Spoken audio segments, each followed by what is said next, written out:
Hi friends, நான் உங்கள் Sumathi. Welcome to Pattu's food zone. இன்றைக்கி நம்ம ரொம்பவே சிம்பிளாக பாகு எதுவும் காய்ச்சாம ரவா லட்டு எப்படி சாஃப்டாக பண்ணுறதுன்னு பார்த்துடலாம். இந்த ரவா லட்டை ஒரு வாரம் வரைக்கும் வெளியே வச்சு சாப்பிடலாம், கெட்டே போகாது. செய்முறையை பார்க்கறதுக்கு முன்னாடி நீங்கள் நம்ம சேனலை சப்ஸ்கிரைப் பண்ணாமல் அந்த சப்ஸ்கிரைப் பண்ணிக்கோங்க. கூடவே பெல் ஐக்கானை கிளிக் பண்ணி ஆல்ற ஆப்ஷனை சூஸ் பண்ணி வச்சுக்கோங்க. அப்போ தான் நான் இந்த வீடியோ போட்டாலும் நோட்டிஃபிகேஷனாக உங்களுக்கு வரும்.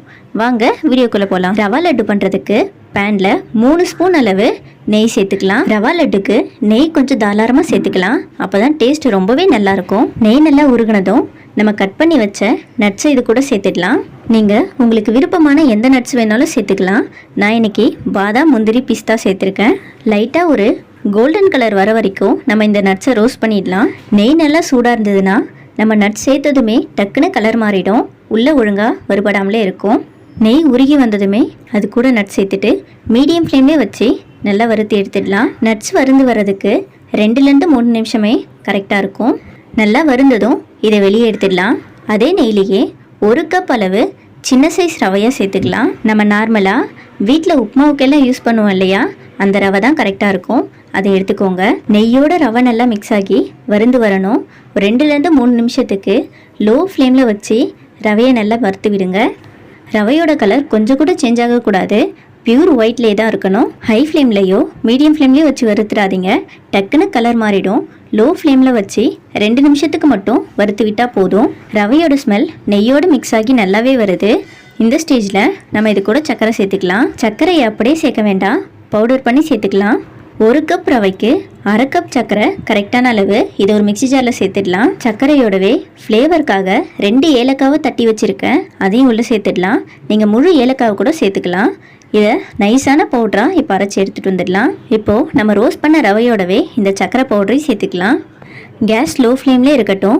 இப்போ நம்ம சர்க்கரையை உள்ளே சேர்த்துடலாம். சர்க்கரை பவுடர் ரவாவோட நல்லா மிக்ஸ் ஆகணும், ஃபுல்லாக கலந்து விடுங்க. ரவா லட்டு பண்ணுறதுக்கு நீங்கள் வெள்ளை சர்க்கரைக்கு பதிலாக நாட்டு சர்க்கரை கூட யூஸ் பண்ணலாம், அதுவுமே டேஸ்ட் சூப்பராக இருக்கும். சர்க்கரையும் ரவையும் நல்லா மிக்ஸ் ஆனதும் 1/4 கப் அளவு மட்டும் இது கூட தண்ணி சேர்த்துக்கலாம். சர்க்கரை பவுடர் லைட்டாக மெல்ட் ஆகிறதுக்காக தான் நம்ம 1/4 கப் தண்ணி சேர்க்குறோம், அதிகமாக சேர்த்துடாதீங்க. தண்ணி சேர்த்ததுமே நம்ம சர்க்கரை பவுடர் லைட்டாக மெல்ட் ஆக ஆரம்பிச்சிருக்கு. சர்க்கரை பவுடர் ஃபுல்லாக மெல்ட் ஆகி மாவு பதத்துக்கு வரணும். நல்லா மிக்ஸ் ஆகலைன்னு தண்ணி எதுவும் எக்ஸ்ட்ரா சேர்த்துடாதீங்க, சர்க்கரை கொஞ்சம் கொஞ்சமாக தான் கரைஞ்சி வரும். சர்க்கரை ஃபுல்லாக மெல்ட் ஆகி மாவு பதத்துக்கு வந்துடுச்சு. இந்த ஸ்டேஜில் நம்ம வறுத்து வச்சுருக்க நட்ஸை இது கூட சேர்த்துடலாம். நீங்கள் இந்த நட்ஸோட உலர் திராட்சை இல்லை பேரிச்சம்பழம் கூட சேர்த்துக்கலாம், டேஸ்ட் ரொம்பவே சூப்பராக இருக்கும். நட்ஸ் எல்லாம் ரவாவோடு மிக்ஸ் ஆனதும் அடுப்பு ஆஃப் பண்ணிடலாம். இந்த ஹீட்லேயே ரவை ஓரளவு வெந்து வரணும். ஒரு மூடி போட்டு மூடி க்ளோஸ் பண்ணிடலாம். 10 நிமிஷத்துலேயே ரவை நல்லா வெந்து வந்திருக்கு.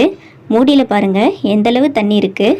இப்போது ரவை கொஞ்சம் கெட்டியானது மாதிரி இருக்கும், கையாலேயே இதை ஃபுல்லாக உடச்சி விடுங்க. நம்ம சூட்டோடவே ரவா லட்டு பிடிச்சிட்டா ஆற ஆற கல் மாதிரி ஆகிடும். இது போல் ஹீட்லேயே வேக வச்சுட்டு ஃபுல்லாக உடச்சி விட்டு லட்டு பிடிக்கும்போது ரொம்ப நாளைக்கு ரவா லட்டு சாஃப்டாகவே இருக்கும். மாவு நல்லா வெந்ததுனால கொஞ்சம் கட்டி கட்டியாக இருக்குது, கையாலேயே மாவை நல்லா உதிர்த்து விடுங்க.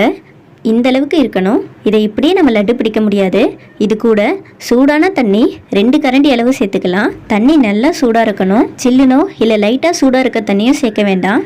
நீங்கள் தண்ணிக்கு பதிலாக பால் கூட யூஸ் பண்ணலாம், ஆனால் பால் சேர்த்து பண்ணும்போது 1 நாள் வரைக்கும் தான் தாங்கும். ரொம்ப தண்ணி சேர்க்க வேண்டாம், 2 கரண்டி அளவு தண்ணியே கரெக்டாக இருக்கும்.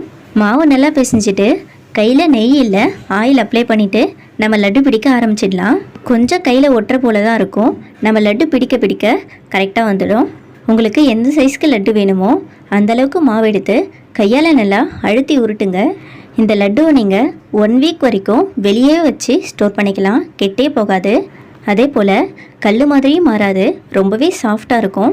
இதே போல் மீதி இருக்க எல்லா மாவுலையும் லட்டு ரெடி பண்ணிவிட்டு நம்ம இப்போ இதை சர்வ் பண்ணிடலாம். ரொம்பவே ஹெல்த்தி அண்ட் டேஸ்டியான ரவா லட்டு ரெடி ஆயிடுச்சு. நீங்களும் கண்டிப்பாக ட்ரை பண்ணி பாருங்கள்.